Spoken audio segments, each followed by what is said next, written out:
आप सभी का एक बार फिर से मेरे यानी अभय प्रताप सिंह की ओर से हार्दिक स्वागत एवं अभिनंदन है।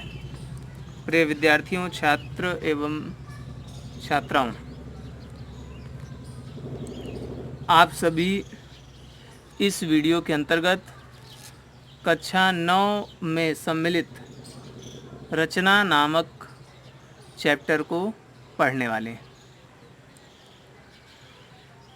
रचना नाम से बना यह चैप्टर निश्चित रूप से प्रथम चैप्टर तो नहीं है, लेकिन कोई न कोई चैप्टर तो है ही, और इसलिए वह पठनीय तो है ही।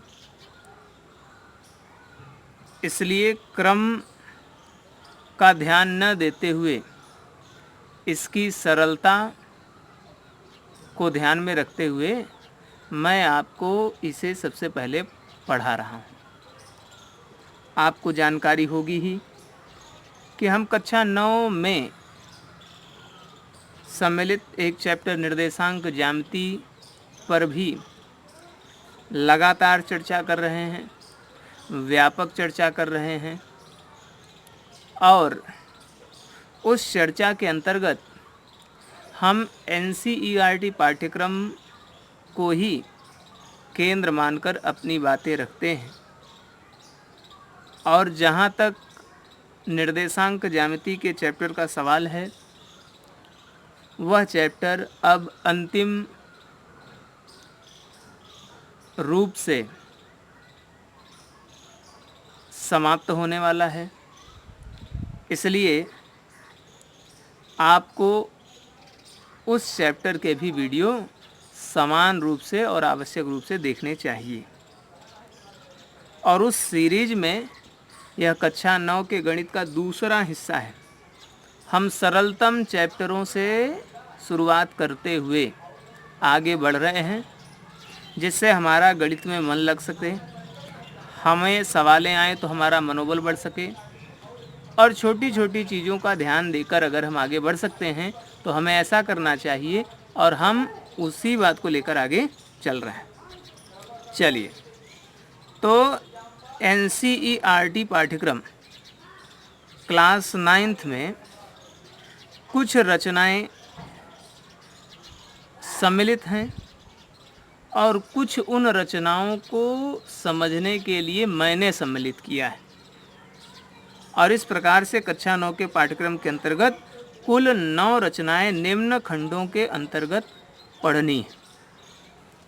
ठीक है, हमें 9 रचनाएं कुल पढ़नी है NCERT के पाठ्यक्रम को समझने के लिए। NCERT ने तो कुल 6 रचनाएं ही शामिल की हैं, लेकिन हम उनसे ज़्यादा रचनाओं को सीखेंगे जिससे हमारी समझ विकसित हो जाए। तो आपको एक निर्देश है, सुझाव है कि आप एक बना है वीडियो कि ज्यामितीय रचनाओं को कैसे पढ़ें, कैसे समझें, और उसमें बताया गया है कि हमें रचना से संबंधित कोई चैप्टर पढ़ना हो तो किन किन बातों का ध्यान रखना चाहिए और कौन कौन से उपकरण चाहिए होते हैं। ठीक है, तो उस वीडियो में ही मैंने बताया था आपको पेंसिल, रबर और कटर चाहिए, आपको पटरी भी चाहिए जो वाइट कलर की हो, मजबूत हो, चांदा भी चाहिए, वाइट कलर का हो, मजबूत हो, और गोलार्ध इस प्रकार से चाहिए जो यहाँ पर पेच से कसा जाता हो और जिसमें यह लोहे का बना हो, है ना। पेंसिल मजबूत होनी चाहिए। इन सब बातों का आप ध्यान रखेंगे। तो मैं कह रहा था, एक पतली सी सफ़ेद कॉपी में आप लिखिएगा, उस कॉपी का नाम दीजिएगा रचनाएं। ठीक है ना, रचनाएं आपने नाम दे दिया, और उसके बाद आप ये सभी रचनाएं जितना मैंने लिखा हुआ है ये सभी चीज़ें आप नोट कर लीजिएगा। ठीक है ना। तो पहली रचना क्या है? एक दिए हुए कोण की रचना करना, मतलब कोण बनाना, उस कोण का अर्धक खींचना, रेखाखंड का लंबार्धक खींचना, त्रिभुज की रचना करना जबकि तीनों भुजाएं ज्ञात हों, 2 भुजाएं और उनके बीच का कोण ज्ञात हो, एक भुजा और उसके शीर्ष कोण ज्ञात हों, एक आधार कोण तथा अन्य दो भुजाओं का योग ज्ञात हो, एक आधार कोण तथा अन्य दो भुजाओं का अंतर ज्ञात हो, त्रिभुज का परिमाप तथा दोनों आधार कोण ज्ञात हो। तो ये मुख्य रूप से 4 रचना है, 3 तो सिंगल हैं। चौथे के अंतर्गत कुल 6 रचनाएं हैं। तो 6 यह उपखंड वाली और 3 मेन, कुल हो गई रचनाएं 9।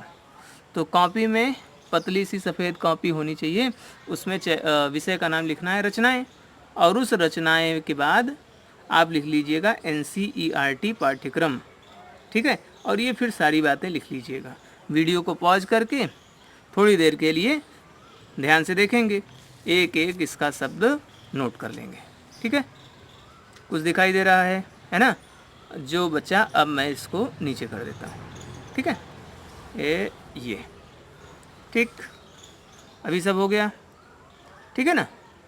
तो ये आपने नोट कर लिया। अब हम लोग रचना करेंगे, सीखेंगे। इसको हटा देता हूँ। तो मैंने पाठ्यक्रम वाली बात समाप्त कर दी है। अब हम लोग रचना 1 पढ़ने वाले हैं। रचना 1 में हमको क्या करना है, कोण खींचना है। 2 में क्या करना है, कोण का अर्ध खींचना है। कोण बनाना जानते हैं कि नहीं जानते, है ना। कक्षा 6, 7, 8 में पढ़ा ही होगा। तो जब आप सबसे पहला काम क्या करेंगे, सफ़ेद पन्ने वाली पतली कॉपी लेना, उसमें कवर चढ़ाना, उसका नाम देना रचनाएं, और उस रचनाएं नाम देने के बाद पहले पेज में लिखना पाठ्यक्रम, NCERT पाठ्यक्रम जो लिखवाया गया था अभी। अब फिर अगले पेज में लिखिएगा रचना नंबर 1। कौन सी रचना है वो भी मैं पढ़े देता हूँ। किसी दिए गए कोण की रचना करना, किसी दिए गए कोण की रचना करना। अब देखिए प्रश्न क्या है, पटरी व प्रकार की सहायता से 60 अंश का कोण बनाइए। 60 अंश का कोण बनाना जानते कि नहीं, एक रेखा खींचनी होगी। अच्छा हाँ, एक बात और आपको बता दूं, मैं पेन का प्रयोग कर रहा हूं, लेकिन आपको नहीं करना है। तो मैं ही क्यों कर रहा हूं, ये भी प्रश्न है कि तब आप क्यों कर रहे हैं, है ना। तो आपको अच्छे से दिखे, इसलिए मैं पेन का इस्तेमाल कर रहा हूँ। सबसे पहले क्या करते हैं, एक रेखा खंड खींच देते हैं और उसका नाम दे देना चाहिए, कुछ भी नाम दे दीजिए। जैसे मैं देता हूँ सामान्य तौर पर BC। मुझे क्या करना है, 60 अंश का कोण बनाना है। कितने अंश का, 60 अंश का। कहाँ पे बनाएं, चलिए मैं B पे बना रहा हूँ, ठीक है। तो क्या करते हैं, B पर गोलार्ध की नोक रखना, B पर गोलार्ध की नोक रखना, और ये जहाँ से रेखा है ना, तो रेखा B पर गोलार्ध की नोक, और पेन की नोक कहाँ पर, रेखा के किसी हिस्से पर, रेखा पर ही होना चाहिए। और फिर क्या करना, एक चाप ऐसे लगा देना, ठीक है ना, चाप लगा देना। फिर क्या करना, फिर ये जो चाप जहाँ से शुरू हुआ था, रेखा के जिस हिस्से से शुरू हुआ था, वहाँ रखना गोलार्ध की नोक, और एक चाप और लगाना, ठीक है। जब एक चाप लगाया जाता है तो चाप कितने अंश का कोण बनाता है, एक चाप 60 अंश का होता है, तो 2 लगते तो कितने अंश का होता है, 120 अंश का। 3 लगते 180 अंश। फिलहाल 60 अंश का बनाना है, हमने एक चाप लगाया, और बड़ी सावधानी से मिलाना पड़ता है। कुछ लोग जानते हैं लेकिन सावधानी नहीं बरतते। जैसे सिधाई ले लीजिए, B और ये पॉइंट जहाँ पर वो चाप काटा था उसी को मिलाना है। फिर ये देखिए हमने मिला लिया। कुछ लोग मिलाते हैं तो B के इधर उधर चला जाता है, ऐसा नहीं होना चाहिए। एकदम इस पॉइंट से जाना चाहिए और B से होते हुए, ऐसा नहीं कि B थोड़ा सा हट कर दिखे, B से एकदम।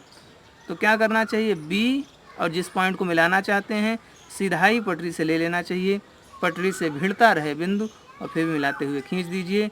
नाम दे दीजिए इस पॉइंट का भी, ये A है।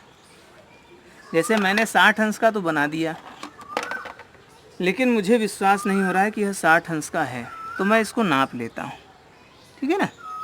मैं इसको नाप लेता हूँ, ये देखिए, अगर आप ध्यान से देख, अच्छा नापने में भी बड़ी इसमें वो है, कुछ लोग सही से नाप नहीं पाते हैं। जैसे कहाँ पे कोण बन रहा है, बी पर, तो ये जो है, ये जो है चंद्र का जो एकदम मध्य बिंदु है वह बी पर होना चाहिए। और दूसरी चीज़, ये जो रेखा है, ये जो बिंदु है, ये नीचे वाली जो काली रेखा है वह उस रेखा पर पड़नी चाहिए जहाँ से कोण बना है, जहाँ से। तो ये अर्धचंद्र का मध्य बिंदु बी पर मैं मिला रहा हूँ। सफ़ेद रहेगा तो एकदम आर पार दिखेगा। कुछ लोग ऑरेंज कलर ले लेते हैं, लेना नहीं चाहिए। और फिर कुछ लोग लाइन की सिधाई नहीं मिलाते हैं। तो ये जो काली लाइन है वह हमारी नीली लाइन जो पेन से खींची गई थी उस पर पड़े। तो कोण का नापना भी एक बढ़िया काम है। अब अगर जिनको दिखाई दे रहा है वो देखें, ये 60 है और 60 से ये जा रही किरण। अच्छा देखिए, एक और बात बताऊँ आपको, चांदे में देखे होंगे 0 से गिनती लिखी है ये 180, और इधर से भी 0 से लिखा है ये 180। तो किधर से नापें? तो जिधर से रेखा रहती है उधर से नापते हैं। जैसे हमारी जो रेखा है इस बिंदु के इधर है, हमारी जो रेखा है इस बिंदु के इधर है, तो इधर से नापेंगे, है ना। अगर इस बिंदु के इधर से होती रेखा तो इधर से कोण नापते हैं। कुछ लोग कहेंगे सर ये 120 है इधर से देखने पर। इधर से क्यों देख रहे हो भाई? जब इस बिंदु के दाहिने साइड है तो दाहिने से नापेंगे, बाएं साइड होती बाएं से नापेंगे। तो मेरा आ गया यह कोण कितने अंश का? 60 अंश का। हाँ, बनाने के बाद एक बार नाप लिए तो संतोष हो गया। इस कोण का नाम भी लिखना जानते हैं ना। ये कोण का प्रतीक है। शुरुआत कहाँ से है? ए से, कोई कहे सी से, दोनों सही है। मैं ए से कर रहा हूँ क्योंकि वर्णमाला में ए पहले आता है। जहाँ बनता है वो हमेशा बीच में रहता है। कहाँ बन रहा है? बी पर बन रहा है, बी हमेशा बीच में, है ना। ए से बी पर गया, सी पर। और कितने अंश का है ये? ए से बी सी तक जाने पर जो कोण बन रहा है उसका माप है 60 अंश, है ना। तो ये देखिए, सबसे पहले कॉपी सफ़ेद पन्ने वाली लेना, रचना नाम देना कॉपी को, और उसमें पाठ्यक्रम जो मैंने लिखा है वो लिख लेना। फिर अगले पेज में लिखना रचना 1, रचना का नाम, उस पर आधारित प्रश्न का नाम। जो मैंने किया है वह आपको करना है, भले ही आप कर लेते हैं अथवा नहीं कर लेते हैं, लेकिन करना है, ठीक है ना। कोई कहे सर 45 अंश का बनाइए या कोई और कोण बनाइए, मैं सब कुछ करूँगा, लेकिन आज के लिए इतना आपको काम करना है। कॉपी लेनी है, पटरी, पेंसिल, है ना, प्रकार, चांदा, ठीक है। रबर का इस्तेमाल ना करें क्योंकि रबर उसी को ज़रूरत पड़ेगी, रबर की ज़रूरत उसी को पड़ेगी जो गलतियां करेगा।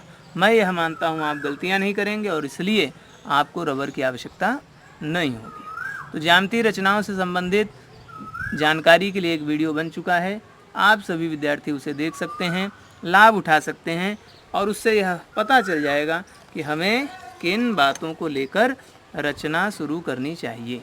ठीक है, आज की बात समाप्त करूं, है ना। तो जो मैंने कहा है उसको करिएगा। आज की बात समाप्त करता हूं। धन्यवाद, नमस्कार।